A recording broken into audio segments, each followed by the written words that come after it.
Hey, how's it going? Just doing another.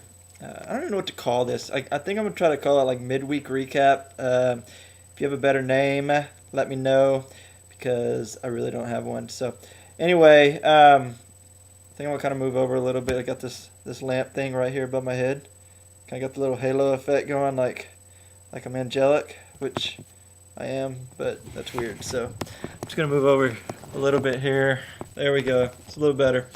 Anyway, this past week we talked about loving our enemies, and as I was going through that and as I was teaching that lesson and teaching that message, I felt like I do a pretty good job of loving my enemies. I don't really have any enemies, but I don't know if you're like me or not. But as we've been kind of going through the Sermon on the Mount, God's kind of been opening my eyes to maybe some different areas in my life that I'm really dealing with those issues and that I have a problem with it. So like loving my enemies, my eyes been kind of opened up this week as to some people that I would consider enemies, people that I have a hard time loving.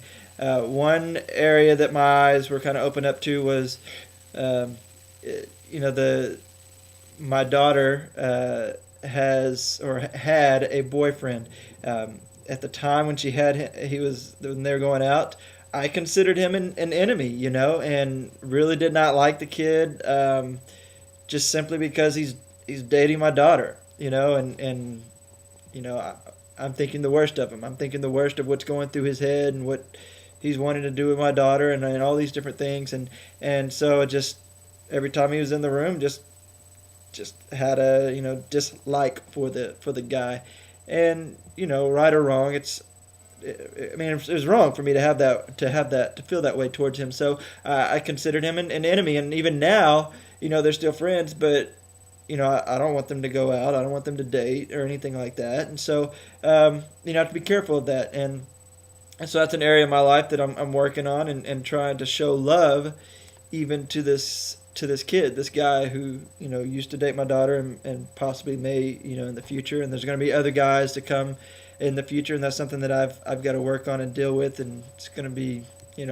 really difficult. So that's one area I thought, and then today I had to go and pay a ticket, a traffic ticket I had to go to the county sheriff's office, and I hate going to that place. The people in there that are there to, like, the clerks and stuff, are just they're kind of rude. They don't really smile at you. They don't act. They barely even look at you in the eye, and it's just I just hate it. I hate dealing with those people, and as I'm standing in line today, I'm just getting aggravated and irritated at the way they're treating people, and how I know they're going to end up treating me.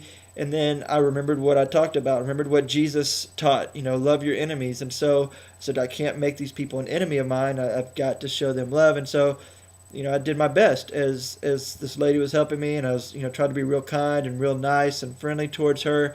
And at the beginning of the transaction and of the relationship there, she was just said next, and I'm standing right in front of her, and she says next person in line, and doesn't even look at me. I'm like, I'm standing right here in front of you. You can look at me and say, sir, and just be nice about it, right? She wasn't, and so that kind of irritated me. But I stepped up. I was real polite, real kind, and by the end of the transaction, she was smiling at me. She was looking at me in the face, and saying, have a nice day. And I said the same back to her, and it worked out really well. I don't know. I'm sure they deal with a lot of crap and a lot of people being really rude to them, and so God helped me to see that as I'm dealing with and having this interaction with this person, and so there's going to be people that we come into contact with that are, not necessarily enemies that we would just hate and kind of what we traditionally think of as enemies, but there are people that, we don't necessarily love like we should, that irritate us, that annoy us, and we need to learn to love them. And so, God's kind of opened my eyes to that, this week, and hopefully for you, he's done the same as well. This next week, we're going to get into a little bit different topic about doing good and what our motivation should be in doing good. And so we'll be talking through the first few verses of Matthew chapter 6. And, God, as Jesus is teaching that, he's saying, our motivation for doing good should not be to please others, but it should be to please God. And so we'll be talking about that this next week. So, excuse me as I squeak there. So that should be pretty good, be challenging to us, because, we do a lot of good. We do things, that seem like we're doing them to glorify God, but at the same time, a lot of times we do it because we want to be recognized. We want other people to see the good that we're doing. So we need to be careful why we're doing it, what our motivation is behind that. All right, some things coming up. Don't forget May 30th, that last Sunday of May, we're doing the festival. So make plans to be there. We need volunteers. We need help for that. Also on May 22nd, we're going to be passing out flyers. And so just, make sure that you're making plans to be there for that. It's going to be a lot of fun, but also just a great opportunity to reach out to people that are far from God and people that aren't going to church anywhere, and maybe we'll be able to help them come to Christ. A couple of things to praise God for. This past week we had 2 people give their lives to Christ and become followers of Christ. So that's an amazing thing. We want to see that happen every single week.